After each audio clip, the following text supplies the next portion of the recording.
Welcome to another tutorial of differential equation. बहुत ही interesting topic है, ये चल रहा है जो हमारा solution of differential equation using separating the variable. Exam में क्वेश्चन आता है सॉल्व द डिफरेंशियल इक्वेशन। आपको ऐसी इक्वेशन दी होती है, तो मैंने आपको बताया था कि सेपरेटिंग वेरिएबल में x की टर्म अलग हो जाती है ईजिली और y की टर्म अलग हो जाती है। तो जैसे यहाँ दिख रहा है, हम पहले 7 क्वेश्चन कर चुके हैं एनसीईआरटी के पिछले ट्यूटोरियल में। अब यहाँ अगला वाला ट्यूटोरियल की बात करते हैं। तो सेपरेटिंग में क्या होता है, तो पहले मैं y वाली जो टर्म है y5 को मैं इधर ले आता हूँ और dx को उधर ले जाते हैं, तो और x5 जो ये वाला है वो नीचे आ जाएगा और नेगेटिव साइन वही रहा। अब सेपरेट हो गया, तो सेपरेट होने के बाद हम इसको इंटीग्रेट कर देते हैं। अब इंटीग्रेशन करने के लिए हमें देख रहे हैं कि ये जो है ये है y की पावर -5 और ये है dy और ये है हमारे पास x की पावर -5 dx। अब हमारा कौन सा फॉर्मूला लगेगा, y की पावर n वाला, मतलब x की पावर n में इंटीग्रेशन क्या होता है, पावर में इंक्रीज बाय 1 हो जाती है, यानी -5 + 1 अपॉन सेम आता है -4। ऐसे ही यहाँ पे हो जाएगा x की पावर -4 अपॉन -4 + c। तो ये जो -4 है इसको हम उधर ले जाते हैं, तो हमारे पास आंसर आ गया 0 = 1/4y4, क्योंकि y की पावर -4 को ना मैंने अपॉन कर दिया और ये माइनस माइनस प्लस हो गया 4 का, 1/4 x की पावर 4 हो गया प्लस c। तो ये हमारा सॉल्यूशन हो गया इस वाली डिफरेंशियल इक्वेशन का। ठीक है, तो इस तरह से हम इक्वेशन को कर सकते हैं। तो ये हमारा रिक्वायर्ड सॉल्यूशन है, राइट। अगले क्वेश्चन की तरफ चलते हैं। 9th, यहाँ है dy/dx = sign inverse of x। तो क्लियरली x की टर्म है, तो हम dx को उधर ले जाते हैं, तो dy क्या हो जाएगा, dy हो जाएगा हमारे पास sine inverse of x into d x. अभी क्योंकि सेपरेट हो चुका है, इंटीग्रेट कर देते हैं, तो 1 dy ये हो जाएगा आपके पास sine inverse of x dx। अगर आपको याद हो साइन इनवर्स x का इंटीग्रेशन कैसे करते थे हम, बाय पार्ट्स। 1 का इंटीग्रेशन तो हो जाएगा y। अब साइन इनवर्स का इंटीग्रेशन कैसे करेंगे, तो हम क्या करते हैं इसमें, इसको लिखते हैं 1 × साइन इनवर्स ऑफ x। अब इसको लगाते हैं बाय पार्ट्स। तो आइलेट रूल में, क्योंकि बाय पार्ट्स में हम आइलेट रूल देखते हैं, मतलब जो ILAT इस ऑर्डर में पहले आता है उसको फर्स्ट फंक्शन मानते हैं, दूसरे को सेकंड। तो एक इन्वर्स फंक्शन आ रहा है और एक एल्जेब्रिक फंक्शन आ रहा है, तो इसको हम फर्स्ट फंक्शन ले लेते हैं और इसको सेकंड। और रूल क्या कहता है बाय पार्ट्स का, first function as it is integration of second, यानी 1 का इंटीग्रेशन कर देंगे, तो 1 का इंटीग्रेशन x हो जाएगा, माइनस से डेरिवेटिव ऑफ फर्स्ट, यानी साइन इनवर्स का डेरिवेटिव कर देंगे 1 - x², और 1 का इंटीग्रेशन कर देंगे x। अब जो रिजल्ट आएगा इसका इंटीग्रेशन करना है, तो देखते हैं अब क्या होगा इंटीग्रेशन इसका। तो हमारा y हो जाएगा x sine inverse of x, and we have to take the integration, we have to find the integration of now x upon √1 - x²। और ये फॉर्म मैंने इंटीग्रेशन में कवर की थी, बहुत इंपॉर्टेंट फॉर्म है ये। क्या करने हैं यहाँ पे, आप देखो यहाँ पे जो अंडर के अंदर वाली टर्म है उसका डेरिवेटिव ऊपर है। जैसे अंडर के अंदर वाली टर्म है 1 - x², तो उसका जो डेरिवेटिव है वो बन रहा है -2x। तो हम यहाँ पे डेरिवेटिव बना सकते हैं, कैसे बनाएंगे देखते हैं।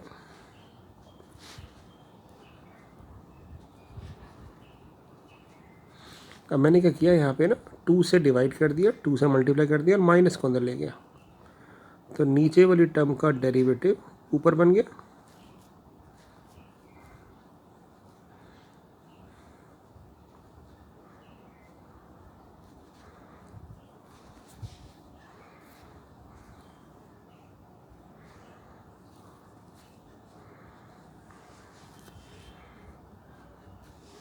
बन गई। अब कौन सी फॉर्म लग रही है, हमारे पास एक इंटीग्रेशन की फॉर्म होती थी f'(x) upon fx log fx होता है, और f'(x) अपॉन रूट में fx जो होता है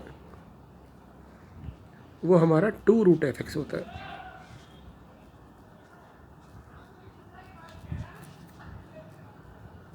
तो ये हमारा फॉर्मूला होता है, ये लगा देते हैं जरा यहाँ पे। तो हमारा इंटीग्रेशन बन जाएगा y = x sine inverse of x plus 1/2 2 root f x, यानी 2 इंटू 1 माइनस एक्स स्क्वायर।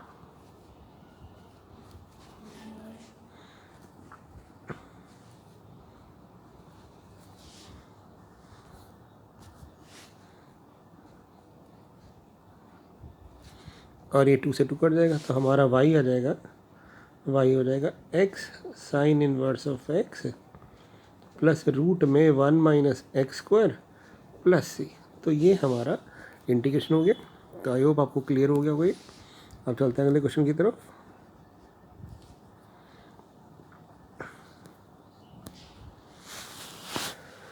ये भी सेपरेटिंग द वेरिएबल है। कैसे सेपरेटिंग द वेरिएबल है? देखो हम ना क्या करते हैं, इस टर्म को उस साइड ले जाते हैं, तो वो जीरो है क्योंकि उधर, तो उधर जाके वो टर्म नेगेटिव बन जाएगी। तो ना मैं नेगेटिव लिखने के बजाय मैं इसको कर रहा हूँ, ये नेगेटिव बनेगी ना, -1 माइनस एक्स होगा, ऐसे होगा। तो माइनस को मैं अंदर ले जाता हूँ, तो ये बन जाएगा EX माइनस 1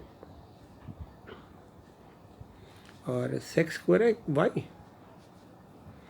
dy। अब सेपरेट कर देते हैं, तो ये x की टर्म, ये x की टर्म और ये x की टर्म, तो इसको जब सेपरेट करेंगे तो ये बन जाएगा e की power x dx upon EX minus 1 और इधर बन जाएगा सेक्स स्क्वायर y नीचे आ जाएगा tan y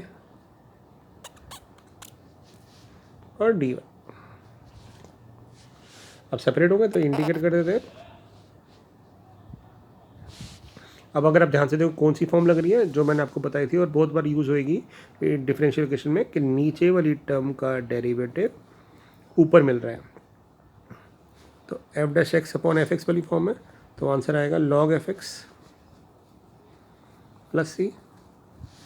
तो हम ये वाली फॉर्म लगा देते हैं, दोनों में लग रही है, दोनों साइड, लेफ्ट साइड पे भी राइट साइड भी, क्योंकि EX माइनस 1 का डेरिवेटिव भी होता है। तो इसका आंसर आ जाएगा log ऑफ डिनोमिनेटर यानी log ऑफ EX माइनस 1,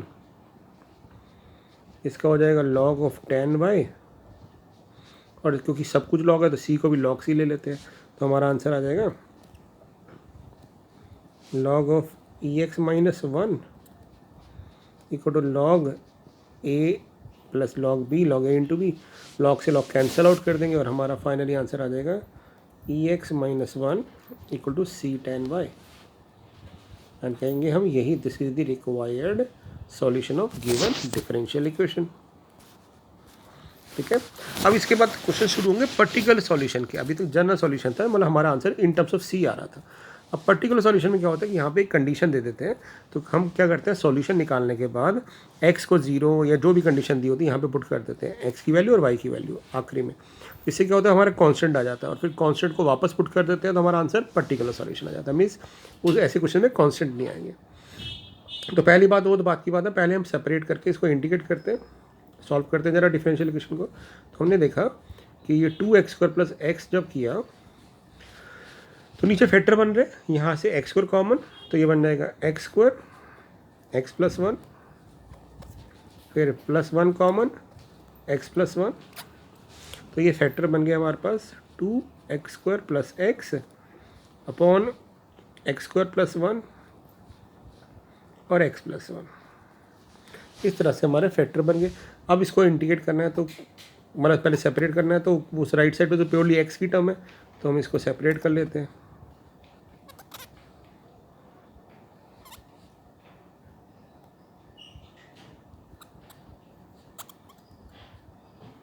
इस तरह से अब सेपरेट कर लिया, अब इंटीग्रेट करते हैं, तो लेफ्ट साइड पे तो y आंसर आ जाएगा। अब इसको सॉल्व करने के लिए हम इसको मान लेते हैं कि इसका सॉल्यूशन IA1 आएगा और प्लस c कर देंगे। अब हम I1 को सॉल्व करते हैं जरा। अब आपको पता ही होगा कैसे सॉल्व करना है इसको, ये होगा पार्शियल फ्रैक्शन से। हम क्या कर लेते हैं, लेट कर लेते हैं, let 2x square plus x upon x square plus 1 into x plus 1 equal to ax plus b upon x square plus 1, जब भी क्वाड्रेटिक आती है तो ऐसे करते हैं, c अपॉन एक्स प्लस 1। ठीक है, अब हमें ए एक्स और प्लस बी की वैल्यू निकालनी है, तो याद होगा पार्शियल फ्रैक्शन में क्या करते थे, एलसीएम लेके ना राइट साइड पे कट कर देते, तो यहाँ आ जाएगा हमारे पास a x plus b x plus 1 और सी एक्स स्क्वायर प्लस 1। अब हम क्या करते हैं, इसको मल्टीप्लाई करते हैं, तो ये बन जाएगा a x square plus b x plus a x plus b plus c x square plus c. अब एक्स स्क्वायर वाली टर्म अलग कर लेते हैं, तो ए प्लस सी, एक्स वाली टर्म अलग कर लेते हैं तो बी प्लस ए, और कॉन्स्टेंट अलग कर लेते हैं तो b plus a b plus c. अब कंपेयर करते हैं, तो एक्स स्क्वायर का कोफिशिएंट राइट साइड पे ए प्लस सी है, लेफ्ट साइड पे 2 है।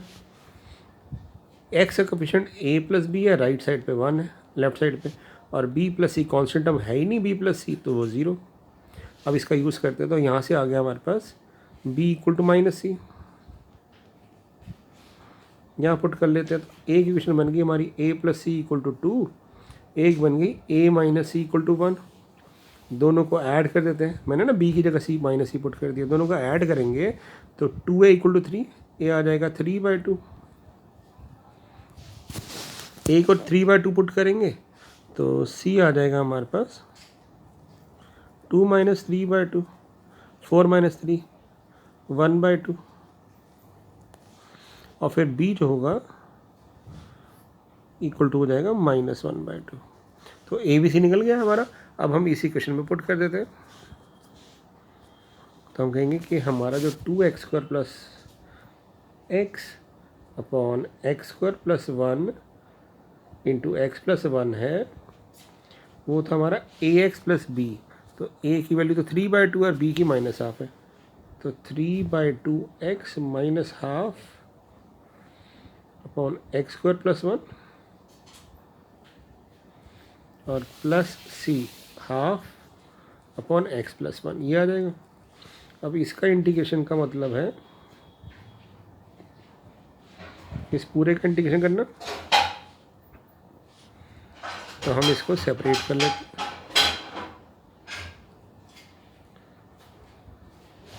तो सेपरेट करते हैं, तो यहाँ पे जो 3/2 है ना, इसको मैं 2 से मल्टीप्लाई करके 2x बना देता हूँ। अब पता चलेगा आपको क्यों, क्योंकि नीचे वाले का डेरिवेटिव बन जाएगा ना x² प्लस 1 का, ये बन जाएगा 1/2। इसका तो इंटीग्रेशन डायरेक्ट होता है x² प्लस 1 का, और ये 1/2 अलग हो जाएगा। अब सबका इंटीग्रेशन है हमारे पास, यहाँ पे नीचे वाली टर्म का डेट ऊपर f' अपॉन fx वाली फॉर्म है, तो आंसर आ गया 3/4 log ऑफ डिनोमिनेटर, ये आ गया tan इनवर्स ऑफ x, और ये हो गया 1/2 log ऑफ x प्लस 1, और ये तो हमारा I1 था, और फाइनली हमारा y क्या था, I1 प्लस c। तो यहाँ पे c लगा दिया, तो वहाँ पे फिर एक और c, मतलब बेसिकली मैंने पूरा लिखा था I1 प्लस सी, वहाँ पे मान के चला था कि I1 के इंटीग्रेशन में ये नहीं लगाएंगे, तो हम ये सीधा ही मान लेते हैं कि ये वो सी है। तो यही कि मतलब 2 बार सी नहीं लिखना है आपने, ये कहने का मतलब है मेरा। तो y आ जाएगा x² plus 1 minus 1/2 tan inverse of x plus 1/2 log of x plus 1 plus c. तो दिस इज़ दी सॉल्यूशन। अब हमारे पास कंडीशन क्या दी थी, अगर आपको याद हो, यहाँ दिया था x 0 पे y 1 है। अब यहाँ पे ना x को 0 पुट करते हैं और y को 1 पुट करते हैं, देखते हैं क्या होता है। y को 1 पुट किया यहाँ पे, x को 0 पुट किया, तो ये 0 हो जाएगा, log 1 0 होता है, पहले टर्म 0, tan इनवर्स ऑफ 0 पे 0 होता है 0, यहाँ पे log 1 बचेगा, log 1 भी 0 होता है 0, तो यानी c की डायरेक्ट वैल्यू आ गई मेरे पास 1 है ना, c की वैल्यू आ गई 1। अब मैं c को यहाँ पुट कर दूंगा, तो मेरा पर्टिकुलर सॉल्यूशन क्या आ जाएगा, y equal to 3/4 log of x² plus 1 minus half tan inverse of x plus half log x plus 1 plus 1, ये हमारा सॉल्यूशन हो गया। अब चलते हैं ऐसे ही अगले क्वेश्चन पे, ये भी सेपरेटिंग द वेरिएबल और सीधा ही x की टर्म है हमारे पास। देखो देखा जाए तो सीधा ही हमारे पास x की टर्म है, तो इसको उधर ले जाते हैं। अब यहाँ पे भी ना बेटा बहुत सारे तरीके मिल रहे हैं इसको सॉल्व करने के। एक तो तरीका है सीधा सीधा, पहली बात सेपरेट तो कर ही दें, है ना। एक है कि ना, मैं आपको इसका तरीके बताता हूँ अलग, ये आप इंटीग्रेट कर देंगे। अब इसका तो इंटीग्रेशन हो गया वाई। अब इसमें एक तरीका क्या है कि इसको पार्शियल फ्रैक्शन से कर सकते हो।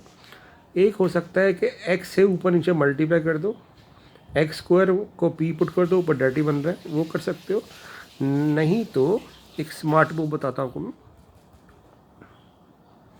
क्या करो आप, यहाँ से एक्स स्क्वायर कॉमन ले लो, एक्स स्क्वायर जैसे कॉमन ले लेंगे तो बाहर एक्स क्यूब बचेगा, और यहाँ पे हमारे पास पहली टर्म तो 1 हो जाएगी क्योंकि एक्स स्क्वायर कॉमन ले चुके हैं।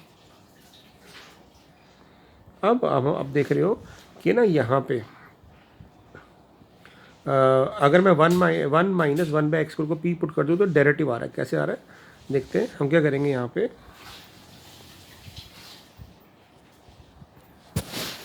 1 minus one by x square को पी पुट कर देते हैं, तो 1 का डेरिवेटिव 0 और 1 बाई एक्स स्क्वायर का डेरिवेटिव होता है -2 बाई एक्स क्यूब, तो ये बन जाएगा +2 by x cube d x equal to d p. तो हमारे पास 2 नहीं था तो हमने इंटू 2 कर दिया और मल्टीप्लाई कर दिया, डिवाइड कर दिया, तो ये बन जाएगा 1/2 डी पी अपॉन पी। तो y बन जाएगा हमारा 1/2, 1/p का इंटीग्रेशन log p होता है, log p कर देंगे और फिर p की वैल्यू पुट कर दोगे आप, तो आ जाएगा 1/2 log of 1 minus 1 by x square plus c. ये आ जाएगा। अब ये हमारा जनरल सॉल्यूशन है। अब हम पर्टिकुलर की बात करते हैं, y0 पे x को 2 पुट करते हैं, तो 1 माइनस 1/4, तो c की वैल्यू आ जाएगी हमारे पास -1/2 log 3/4। अभी c की वैल्यू यहाँ पुट कर देते हैं, तो फाइनल सॉल्यूशन क्या आ जाएगा हमारा, फाइनल सॉल्यूशन आ जाएगा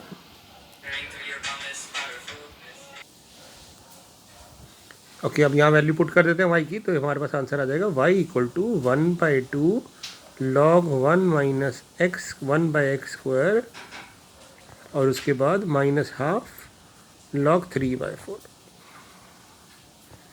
तो ये हमारा आंसर आ जाएगा। ठीक है, अब चलते हैं 13 क्वेश्चन पे। 13 क्वेश्चन क्या कह रहा है यहाँ पे ना, ये वही वाली फॉर्म है जो मैंने आपको बताई थी, अगर आपको याद हो। अभी ये पिछले ट्यूटोरियल में किया था हमने कि cos dy/dx दे रखा है, तो हम क्या करेंगे, यहाँ से ना cos वो निकाल लेंगे। ठीक है, कैसे निकालेंगे हम dy/dx, कैसे निकालेंगे, हम कहेंगे dy/dx जो है हमारे पास, वो है हमारे पास cos inverse of a, dx को तो ले जाते हैं तो dy क्या हो जाएगा हमारे पास, cos inverse of a into dx। अब दोनों साइड इंटीग्रेट कर देते हैं, तो 1 dy ये हो जाएगा cos inverse of a dx। और जब हम इंटीग्रेट करेंगे तो यहाँ तो विद रिस्पेक्ट टू x कर रहे हैं, इसका मतलब cos इनवर्स है तो a है, तो a तो कांस्टेंट है तो बाहर आ जाएगा, तो यानी हमें 1 का इंटीग्रेशन करना है with respect to y, cos inverse of a into 1 का integration with respect to x। तो ये बन जाएगा y, ये बन जाएगा x, 1 का इंटीग्रेशन और cos inverse of a plus c। तो ये हमारा आंसर हो जाएगा। ठीक है, अब बात आती है पर्टिकुलर सॉल्यूशन की कि भी c की वैल्यू कैसे निकालेंगे, क्योंकि यहाँ पे कंडीशन दी हुई है कि when y is 1 x is 0। तो हम क्या करते हैं, x की वैल्यू 0 पुट करते हैं और y की वैल्यू 1 पुट करते हैं इस इक्वेशन में। तो ये क्या होगा, y 1 x 0, तो ये टर्म 0 और c आ जाएगा हमारे पास 1। अब c की वैल्यू 1 पुट कर देंगे वापस यहीं पे, तो हमारे पास पर्टिकुलर सॉल्यूशन क्या बन जाएगा, x cos inverse of a plus 1,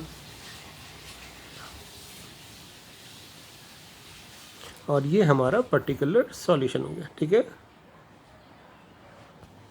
अब चलते हैं लास्ट क्वेश्चन की तरफ, जो ये है। ये तो बहुत ही डायरेक्ट क्वेश्चन है, dy/dx आ सकता है बोर्ड्स में 2 मार्क का, कि यहाँ तो क्या करोगे आप, dy/y हो जाएगा और यहाँ पे tan x dx हो जाएगा। अब ये सेपरेट हो गए क्योंकि y की टर्म अलग होगी, x की टर्म अलग होगी, सेपरेट हो गए, तो अब हम इंटीग्रेट कर देते हैं। तो 1/y का इंटीग्रेशन तो हो जाएगा log y, और अगर आपको tan x का इंटीग्रेशन याद हो, tan x का इंटीग्रेशन होता है माइनस log cos x या log sec x, और क्योंकि दोनों ही टर्म log में हैं तो इसको log c लिख देते हैं। तो ये बन जाएगा log y equal to log c sec x। तो ये y आ जाएगा आपके पास c sec x, y आ जाएगा c sec x। अब ये तो हुआ हमारा जनरल सॉल्यूशन, जनरल सॉल्यूशन आ गया। अब पर्टिकुलर की बात करते हैं। पर्टिकुलर क्या होगा, y की वैल्यू 1 पुट करेंगे यहाँ पे, तो 1 equal to c sec 0। sec 0 हमारा 1 होता है, तो c की वैल्यू 1 आ गई, c की वैल्यू 1 आ गई, तो y क्या आ जाएगा हमारा 1 sec x।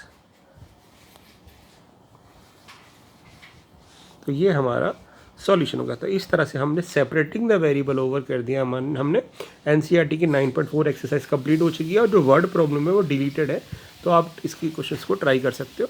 ठीक है, बाकी इसके एग्जांपल एक बार ट्राई कर लेना।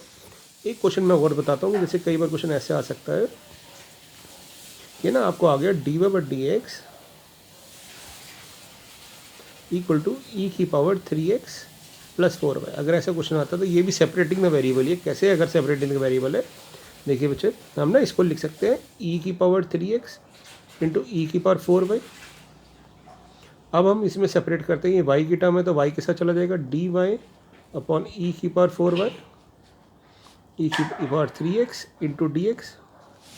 तो ये बन जाएगा e की power -4y dy equal to e की पावर 3x dx। सेपरेट हो गए, अब इंटीग्रेट कर देते हैं। तो e की पावर -4y अपॉन -4, यहाँ आ जाएगा आंसर। ये e की पावर 3x अपॉन 3 आ जाएगा प्लस c। तो ये हमारा इंटीग्रेशन हो जाएगा, है ना। तो इस तरह कर सकते हैं। और यही सेम क्वेश्चन, बिल्कुल सेम क्वेश्चन ऐसे भी आ सकता है। थोड़े से कन्फ्यूज हो सकता है बच्चे, इसलिए मैं बता रहा हूँ कि ये क्वेश्चन ऐसे भी आ सकता है। log dy/dx equal to 3x प्लस 4y। तो अगर ऐसा क्वेश्चन आता है तो पहले क्या करोगे, लॉग हटाओगे। तो जब एक साइड से लॉग हटता है तो दूसरी साइड एक्सपोनेंशियल बन जाता है, क्योंकि दोनों एक दूसरे के इन्वर्स होते हैं। अब ये बन गया, और ये क्वेश्चन तो बिल्कुल अब यही बन गया। तो अब इसके बाद ऐसे ही प्रोसीड कर दोगे, और ऐसे ही 3x प्लस 4y की जगह ax प्लस by भी आ सकता है। ठीक है, तो अभी हम ना सारे डिफरेंशियल इक्वेशन की फॉर्म्स कर रहे हैं। जब ये हो जाएगा तो मैं आपको फिर बोर्ड्स में जो क्वेश्चंस आए हैं इस टॉपिक पे वो कवर करने की कोशिश करेंगे। ठीक है, तो अब ये 9.4 अच्छी तरह से प्रैक्टिस कर लीजिए। सेपरेटिंग द वेरिएबल हमारी ओवर हो चुकी है, और जितनी ज़्यादा प्रैक्टिस करेंगे क्वेश्चन उतनी आपकी क्लैरिटी बढ़ेगी। ठीक है, थैंक यू।